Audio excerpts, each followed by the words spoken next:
सभी छात्र छात्राओं को गुड मॉर्निंग। जो भी छात्र नए हैं संपूर्ण वीडियो देखिएगा और वीडियो देखने के बाद में अच्छा लगेगा तो शेयर कीजिएगा, लाइक कीजिएगा, सब्सक्राइब कीजिएगा और अपने दोस्तों के पास जितना अधिक हो सके उतना शेयर करने का प्रयास कीजिएगा। आज जो है कि हम लोग यूपीएससी और बीपीएससी आदि सभी प्रतियोगी परीक्षाओं के लिए डिस्कशन क्लास नंबर 6 कराने वाले हैं हम। तो चलिए आज के पहला क्वेश्चन से शुरू करते हैं। वास्को डी गामा भारत में किस स्थान पर आया था? Calicut. Vasco D gamma Bharat में किस स्थान पर आया था? कालीकट। वास्को डी गामा कहाँ का रहने वाला था? पुर्तगाल का। वास्को डी गामा कहाँ का रहने वाला था? पुर्तगाल का। किस अंग्रेज ने सम्राट जहांगीर के दरबार में आकर भेंट की थी? सर टॉमस रो ने। किस अंग्रेज ने सम्राट जहांगीर के दरबार में आकर भेंट की थी? सर टॉमस रो ने। नेक्स्ट क्वेश्चन, गोवा, दमन व दीव का उपनिवेशीकरण किनके द्वारा किया गया? पुर्तगालियों द्वारा। गोवा, दमन व दीव का उपनिवेशीकरण किनके द्वारा किया गया? पुर्तगालियों द्वारा। अंग्रेजों ने अपनी प्रथम कंपनी लगाने के लिए किससे अनुमति प्राप्त की? जहांगीर से। अंग्रेजों ने अपनी प्रथम कंपनी लगाने के लिए किससे अनुमति प्राप्त की? जहांगीर से। अंग्रेजों ने अपनी प्रथम फैक्ट्री कहाँ लगाई? सूरत में। अंग्रेजों ने अपनी प्रथम फैक्ट्री कहाँ लगाई? सूरत में। भारत के समुद्री मार्ग की खोज किसने की? वास्को डी गामा ने। भारत के समुद्री मार्ग की खोज किसने की? वास्को डी गामा ने।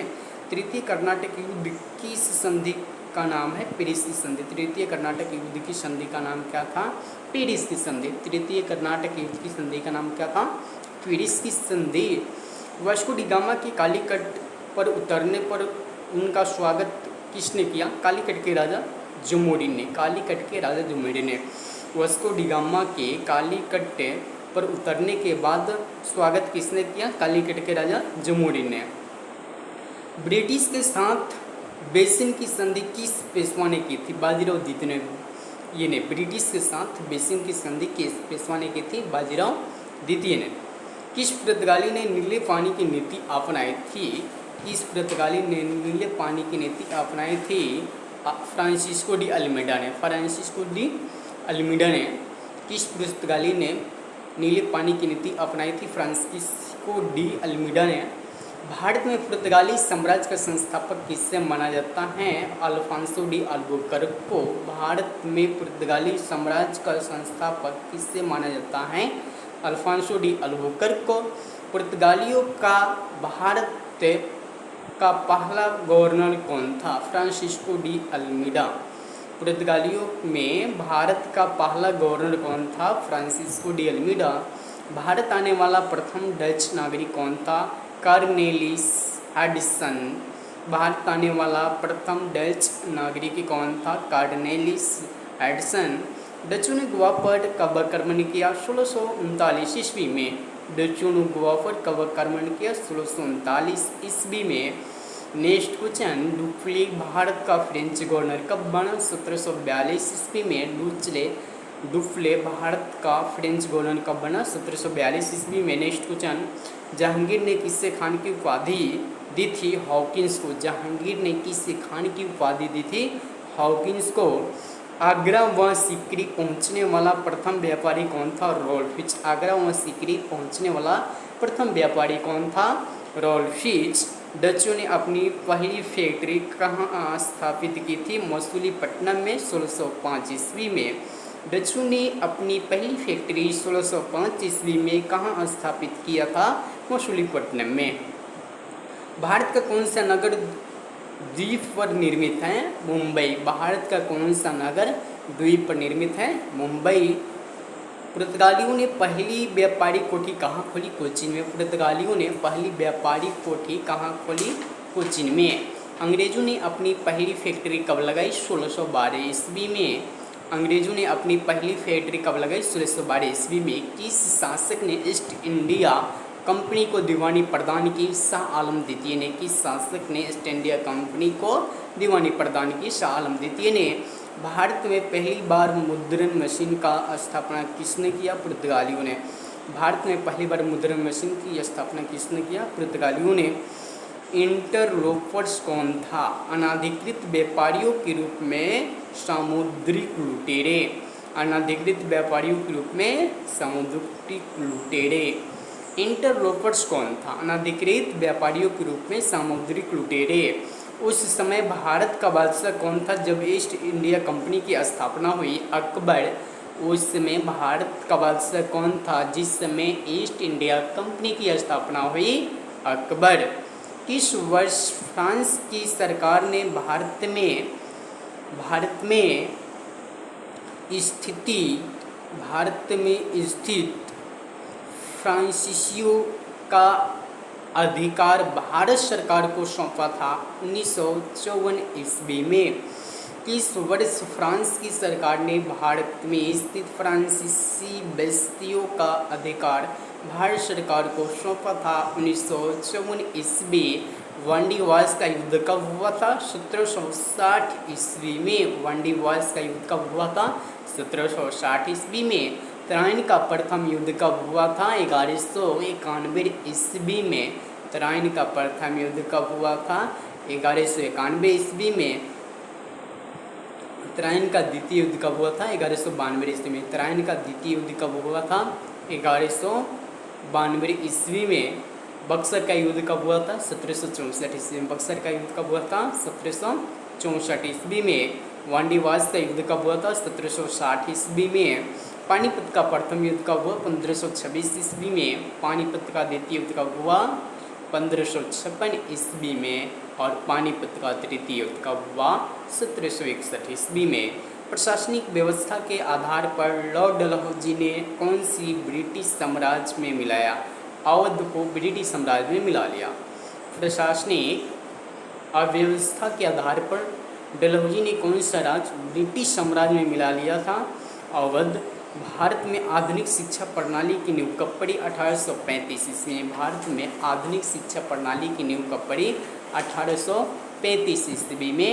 नेक्स्ट क्वेश्चन, भारत में डाक टिकट किसने आरंभ किया? लॉर्ड डलहौजी ने। भारत में डाक टिकट किसने आरंभ किया? लॉर्ड डलहौजी ने। भारत में डाक टिकट किसने आरंभ किया? लॉर्ड डलहौजी ने। अवध की स्वायत्त राज्य की संस्थापक कौन था? सादत खां बुरहान उन मुल्क। सादत खां बुरहान उन मुल्क। सुरक्षा प्रकोष्ठ नीति किससे संबंधित है? वॉरेन हेस्टिंग्स से। सुरक्षा प्रकोष्ठ नीति किससे संबंधित है? वॉरेन हेस्टिंग्स से। किस भारतीय को रॉबर्ट क्लाइव ने बिहार के दीवान बनाया था? राजा सीताब राय ने। किस भारतीय रॉबर्ट को क्लाइव ने बिहार के दीवान बनाया? राजा सीताब राय को। महाराणा रंजीत सिंह के उत्तराधिकारी कौन थे? खड़ग सिंह। महाराजा रंजीत सिंह के उत्तराधिकारी कौन थे? खड़ग सिंह। अस्थायी बंदोबस्त का सिद्धांत किसने दिया? लॉर्ड कॉर्नवालिस ने। अस्थायी बंदोबस्त का सिद्धांत किसने दिया? लॉर्ड कॉर्नवालिस ने। सहायक संधि प्रणाली के जनक कौन थे? लॉर्ड डलहौजी। सहायक संधि प्रणाली के जनक कौन थे? लॉर्ड डलहौजी। सहायक संधि प्रणाली के जनक कौन थे? लॉर्ड डलहौजी।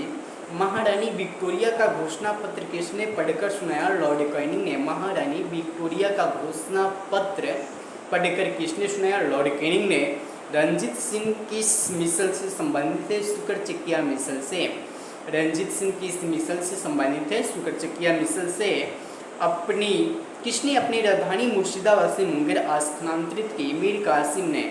किसने अपनी राजधानी मुर्शिदाबाद से मुंगेर स्थानांतरित की? मीर कासिम ने। बक्सर के युद्ध 1764 ईस्वी के समय दिल्ली का शासक कौन था? शाह आलम द्वितीय। बक्सर के युद्ध 1764 ईस्वी में दिल्ली का शासक कौन था? शाह आलम द्वितीय। टीपू सुल्तान की मृत्यु चौथे आंग्ल मैसूर युद्ध में 1799 ईस्वी में हो गया। टीपू सुल्तान की मृत्यु चौथे आंग्ल मैसूर युद्ध 1799 ईस्वी में हो गया। डिंडीगुल क्या है? डिंडीगुल क्या है? तमिलनाडु का एक शहर का नाम है। डिंडीगुल क्या है? तमिलनाडु की एक शहर का नाम है। डिंडीगुल क्या है? तमिलनाडु की एक शहर का नाम है।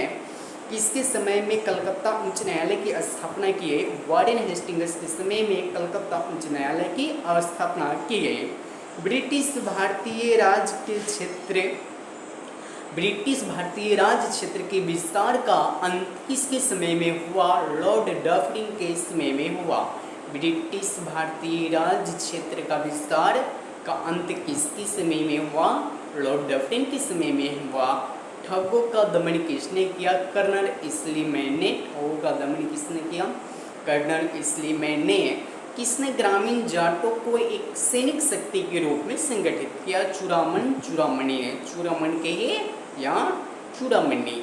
किसने ग्रामीण जाटों को एक सैनिक शक्ति के रूप में संगठित किया? चूड़ामणि या चूड़ामणि।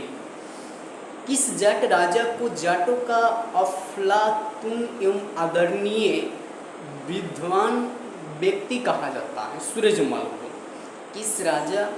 किस जाट को राजा को जाटों का अफलातून एवं आदरणीय विद्वान व्यक्ति माना जाता है? सूरजमल को। लौगढ़ नामक किला किसने बनवाया था? बंदा बहादुर ने। लौगढ़ नामक किला किसने बनवाया था? बंदा बहादुर ने। बंदा बहादुर ने।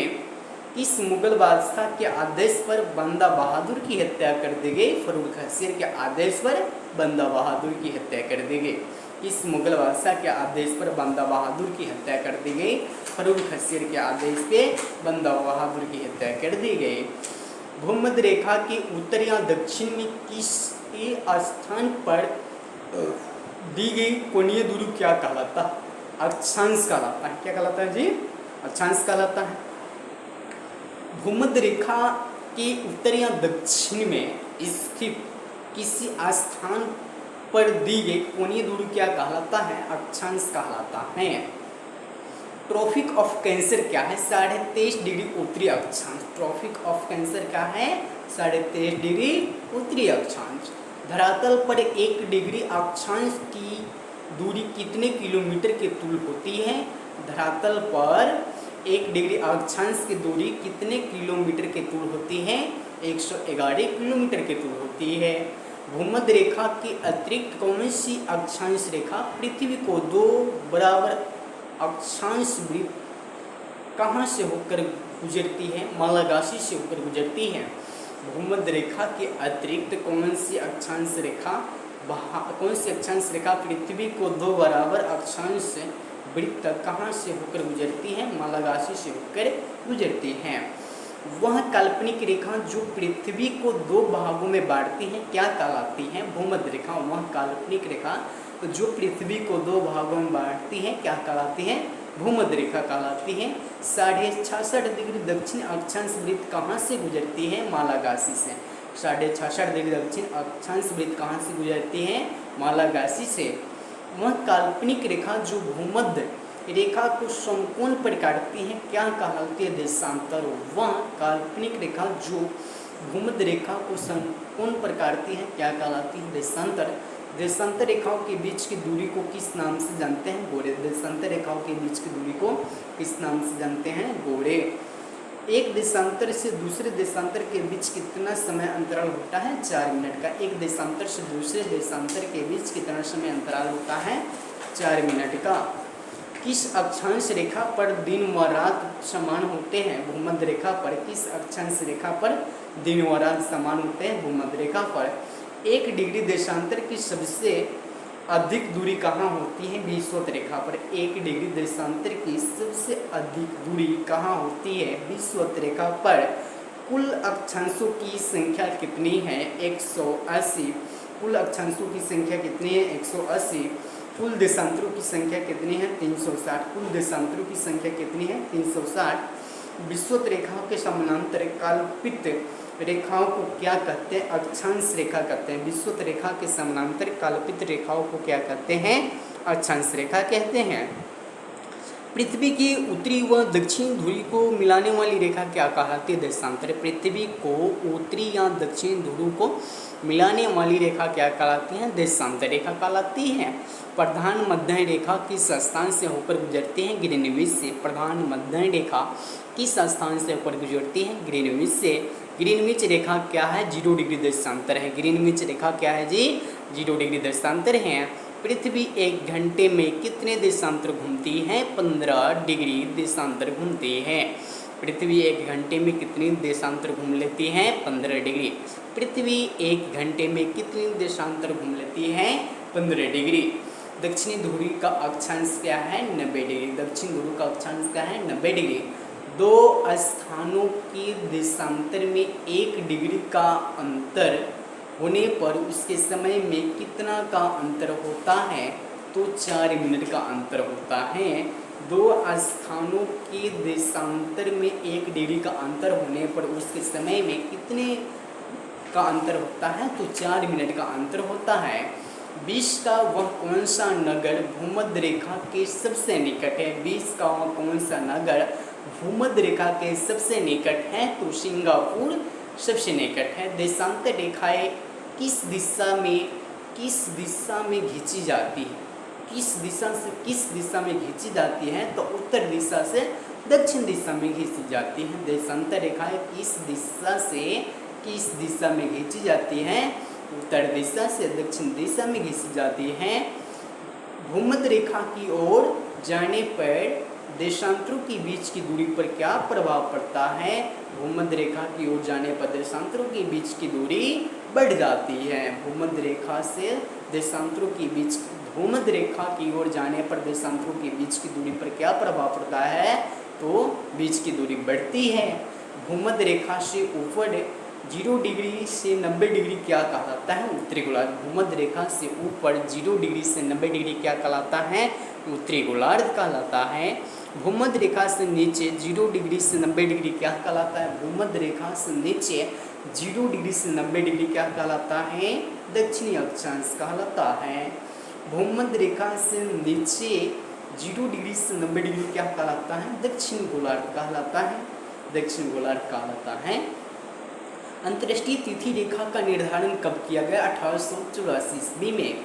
अंतर्राष्ट्रीय तिथि रेखा का निर्धारण कब किया गया था? 1884 ईस्वी में।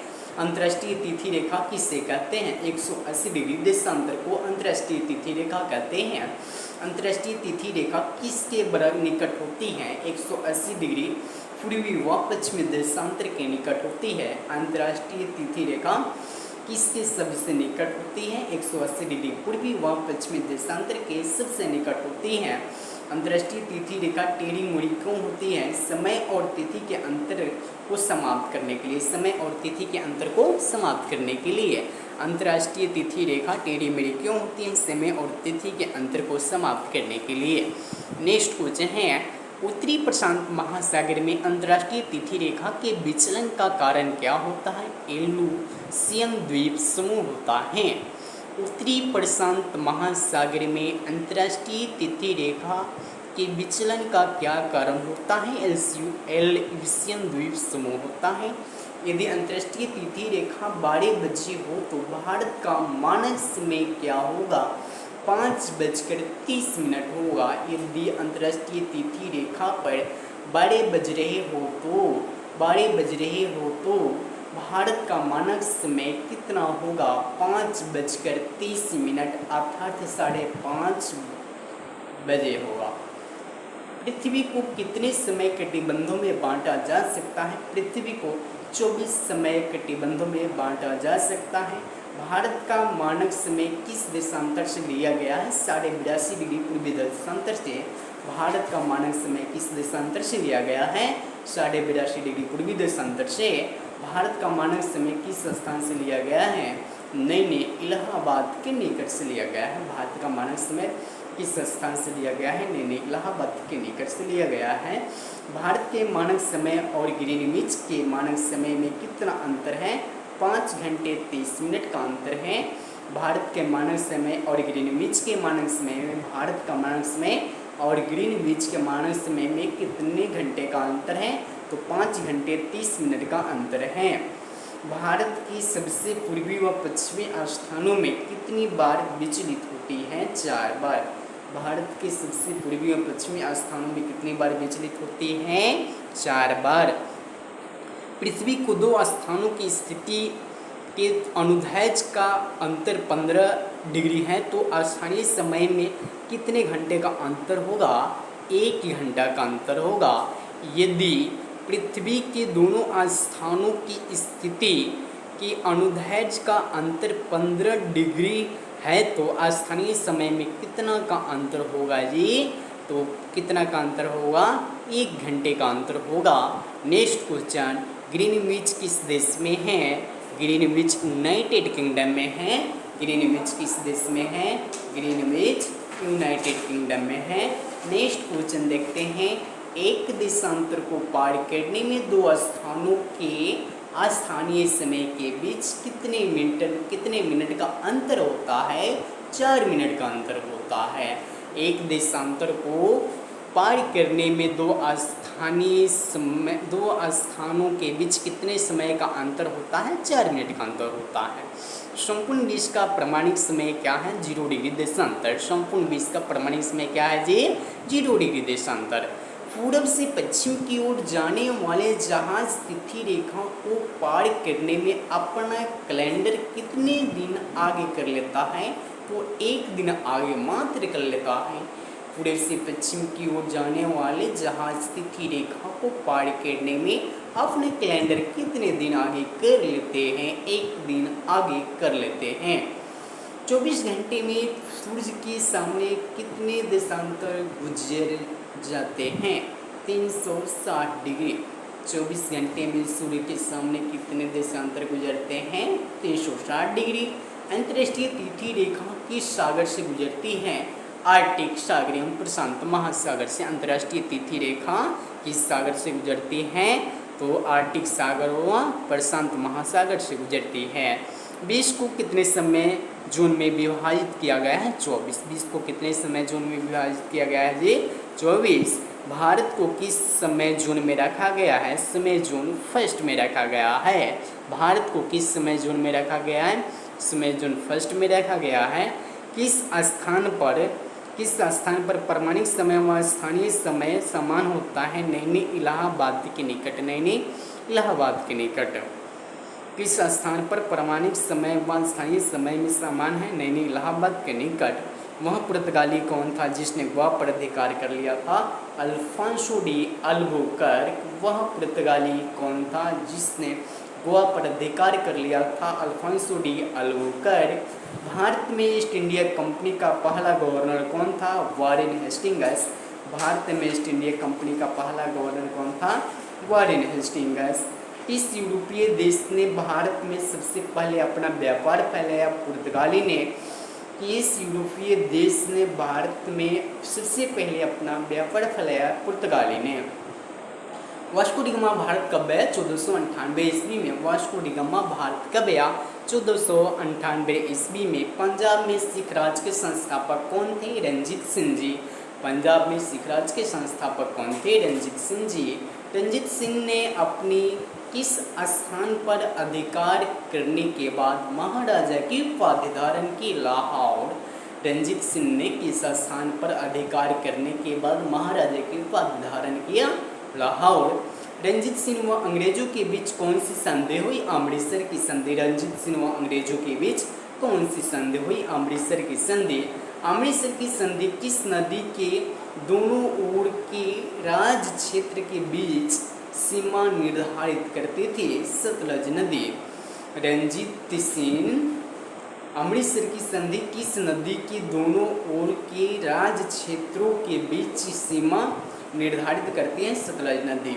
भारत के किस गवर्नर जनरल के समय सिंध विलय का अंग्रेजी राज में विलय कर दिया गया? लॉर्ड एलनबरो के समय में। भारत के किस गवर्नर जनरल के समय में सिंध का विलय अंग्रेजी राज में कर दिया गया? लॉर्ड एलनबरो के समय में। लॉर्ड एलनबरो के समय में। सिंध विजय का श्रेय किसे जाता है? सर चार्ल्स नेपियर को। सिंध विजय का श्रेय किसे जाता है? सर चार्ल्स नेपियर को। भारत में सहायक संधि का जन्मदाता किससे माना जाता है? डुप्ले को। भारत में सहायक संधि का जन्मदाता किससे माना जाता है जी? डुप्ले को। नेक्स्ट क्वेश्चन है, सहायक संधि को सुनिश्चित एवं व्यापक स्वरूप किसने प्रदान किया? लॉर्ड वेलेस्ली ने। सहायक संधि को सुनिश्चित एवं व्यापक स्वरूप किसने प्रदान किया? लॉर्ड वेलेस्ली ने। पंजाब के राजा रणजीत सिंह की राजधानी कहाँ थी? लाहौर। पंजाब के राजा रणजीत सिंह की राजधानी कहाँ थी? लाहौर।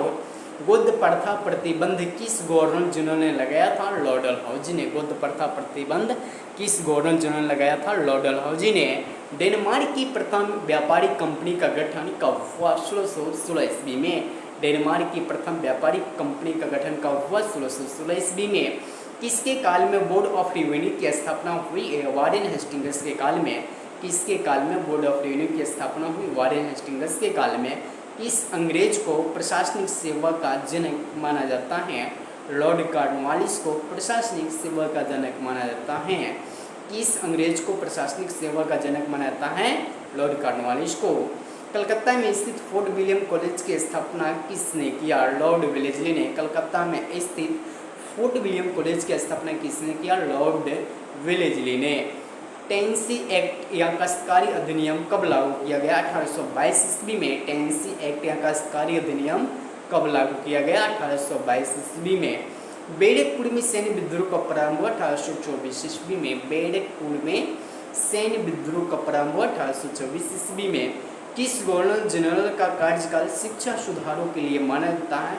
लॉर्ड विलियम बेंटिंग का कार्यकाल शिक्षा सुधारों के लिए माना जाता है। किस गवर्नर जनरल का कार्यकाल शिक्षा सुधारों के लिए माना जाता है? Lord William Bentinck.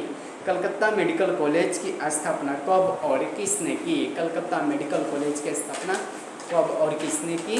तो कलकत्ता मेडिकल कॉलेज की स्थापना 1835 ईस्वी में विलियम बेंटिंग ने की।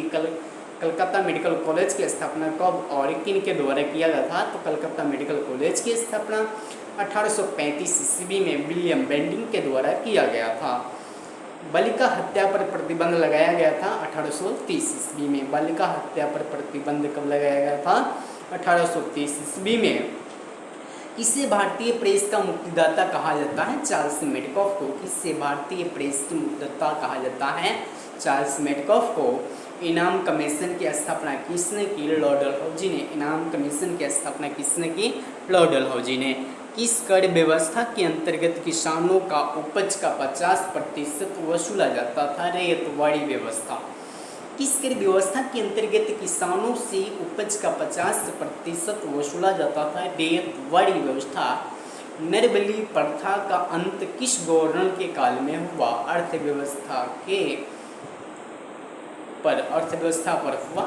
भारत से ब्रिटेन की ओर संपत्ति के अपवाहन का सिद्धांत किसने प्रतिपादित किया? दादा भाई नौरोजी ने। भारत से ब्रिटेन की ओर संपत्ति के अपवाहन का सिद्धांत किसने प्रतिपादित किया? दादा भाई नौरोजी ने। भारत में टेलीग्राफ लाइन की शुरुआत किसके द्वारा की गई? तो कलकत्ता व आगरा के बीच भारत में टेलीग्राफ लाइन की शुरुआत किनके बीच हुई? कलकत्ता व आगरा के बीच हुई। नेक्स्ट क्वेश्चन, भारत में पहली सूती वस्त्र मिल कहाँ स्थापित की गई? बम्बई में, यथार्थ मुंबई में कहिए। ठीक है। भारत में पहला सूती वस्त्र मिल कहाँ स्थापित की गई? मुंबई में। भारत में अंग्रेजों की लूट किस महत्वपूर्ण घटना के बाद शुरू हुई? प्लासी का युद्ध 1757 ईस्वी में होता है और प्लासी के युद्ध के बाद भारत में अंग्रेजों की लूट की शुरुआत हो जाती है। प्लासी के युद्ध 1757 ईस्वी के बाद भारत में अंग्रेजों की लूट शुरू हो जाती है। भारत में प्रथम रेलवे लाइन किसने बिछाई थी? जॉर्ज क्लार्क ने। भारत में प्रथम रेलवे लाइन किसने बिछाई थी? जॉर्ज क्लार्क ने। भारत में ब्रिटिश भू राजस्व प्रणाली का अधिक लाभ किससे प्राप्त हुआ? जमींदारों से लाभ हुआ। भारत में ब्रिटिश भू राजस्व प्रणाली का अधिक लाभ किससे प्राप्त हुआ? जमींदारों से। किसके द्वारा बंगाल व बिहार में अस्थायी बंदोबस्त शुभारंभ किया गया? लॉर्ड कॉर्नवालिस के द्वारा। इसके द्वारा बंगाल व बिहार में अस्थायी बंदोबस्त का शुभारंभ किया गया? Lord Cornwallis. रैयतवाड़ी व्यवस्था कब लागू की गई? 1820 ईस्वी में। रैयतवाड़ी व्यवस्था कब लागू की गई? 1820 ईस्वी में। पहली बार औपचारिक रूप से महलवारी प्रथा कब लागू की गई? 1822 ईस्वी में। पहली बार औपचारिक रूप से महलवारी प्रथा कब लागू की गई? 1822 ईस्वी में। अंग्रेजी शासन में कौन सा क्षेत्र अफीम उत्पादन के लिए प्रसिद्ध था? अंग्रेजी शासन में बिहार एक ऐसा राज्य था जो कि अफीम उत्पादन के लिए काफ़ी प्रसिद्ध था। अंग्रेजी शासन में कौन सा क्षेत्र अफीम उत्पादन के लिए प्रसिद्ध था? बिहार। 18वीं सदी में बंगाल में वस्त्र उद्योग का पतन का कारण क्या था? ब्रिटेन को निर्यात करने वाले माल पर ऊंची तटकर। ब्रिटेन को निर्यात करने वाले माल पर ऊंची तटकर। नील कृषकों की दुर्दशा पर लिखी गई पुस्तक नील दर्पण के लेखक कौन है? दीनबंधु मित्र। नील कृषकों की दुर्दशा पर लिखी गई पुस्तक नील दर्पण के लेखक कौन है? दीनबंधु मित्र। अंग्रेजों द्वारा प्रथम कहवा बागान लगाया गया था? वायनाड के जनपद में। अंग्रेजों द्वारा प्रथम कहवा बागान कहाँ लगाए गए थे? वायनाड के जनपद में। भारत में अंग्रेजों के समय प्रथम जनगणना किसके कार्यकाल में हुई? लॉर्ड मेयो के कार्यकाल में। भारत में अंग्रेजों के समय प्रथम जनगणना किसके कार्यकाल में हुई? लॉर्ड मेयो के कार्यकाल में हुई। सर टॉमस मुनरो किस भूराजस्व बंदोबस्त से संबंधित है? रैयतवाड़ी बंदोबस्त से। सर टॉमस मुनरो किस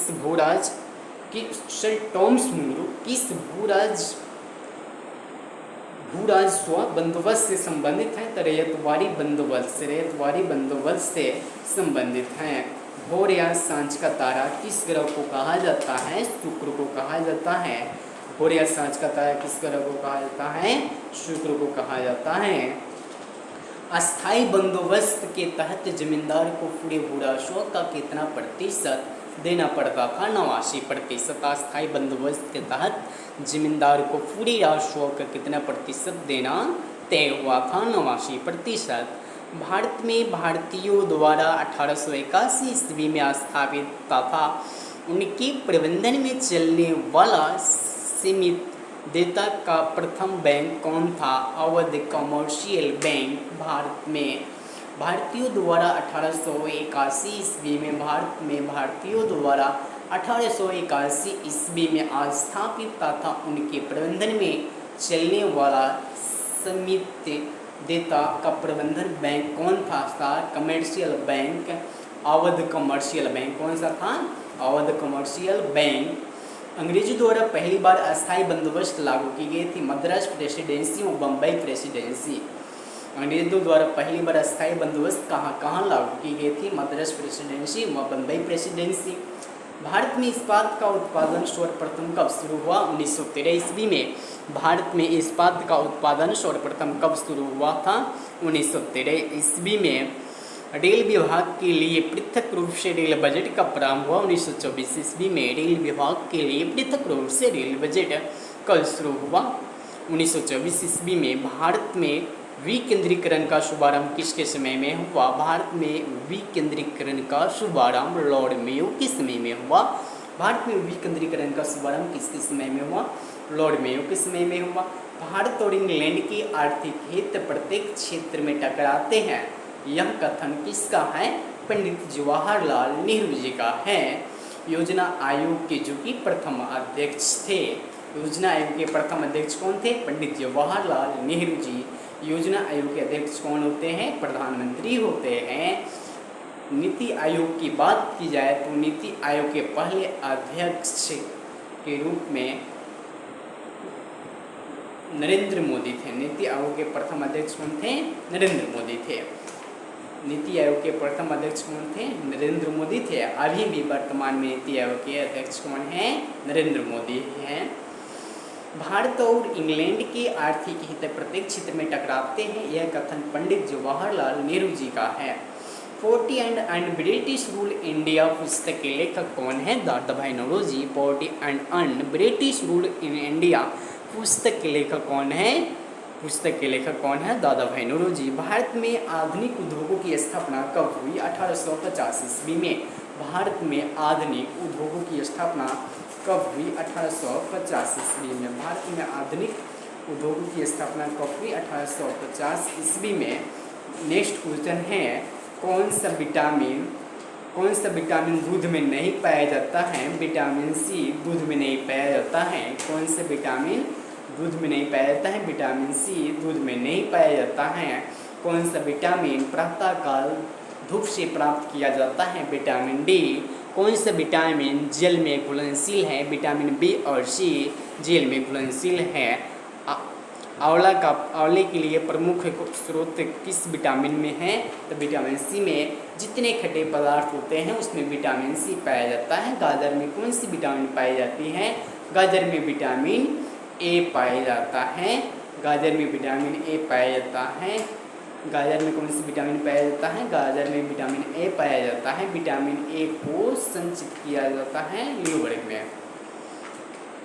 नेक्स्ट क्वेश्चन है, भारत में रेलवे की स्थापना को आधुनिक उद्योगों की जननी किसने कहा? कार्ल मार्क्स ने। भारत में रेलवे की स्थापना के उद्योगों की जननी किसने कहा था? कार्ल मार्क्स ने।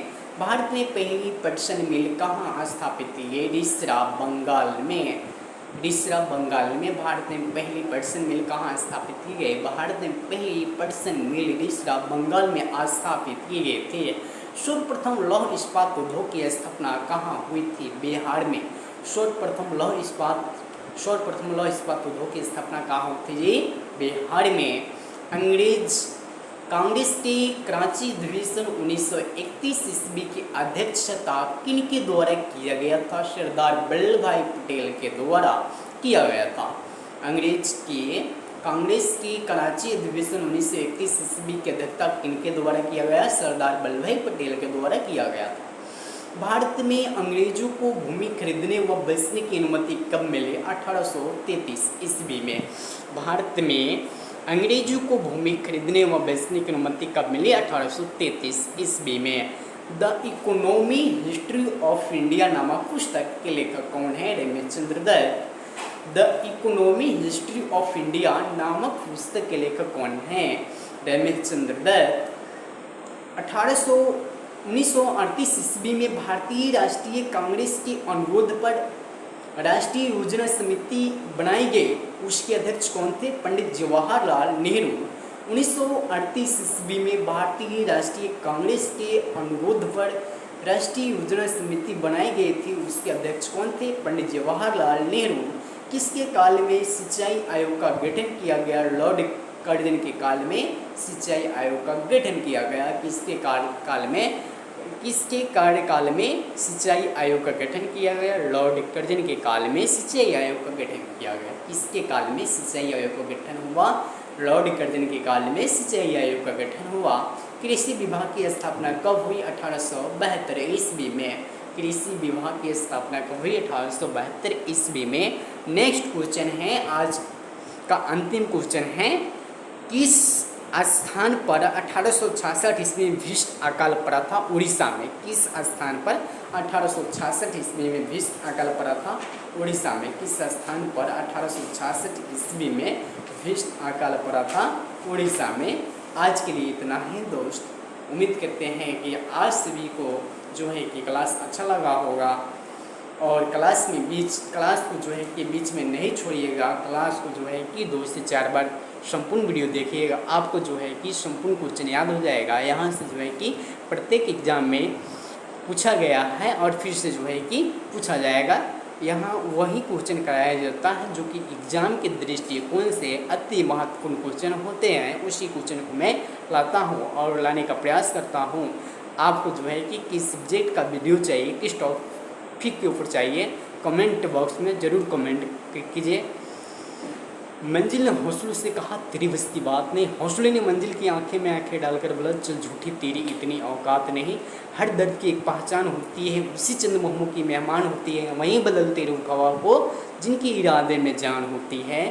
दोस्त, भाग कोई लिखा हुआ दस्तावेज नहीं है, इसे रोज़ रोज़ खुद से ही लिखना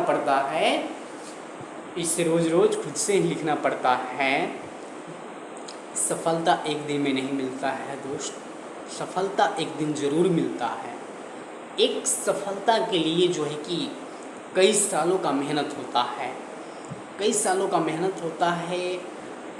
की मेहनत में यदि जो है कि आप जो है कि वो 2 सेकंड वैसा समय होता है जिस 2 सेकंड को जो है कि आप मिसिंग करते हैं, त्रुटि करते हैं 2 सेकंड के अंदर में, तो आपको जीवन को जो है कि वही 2 सेकंड बर्बाद कर सकता है।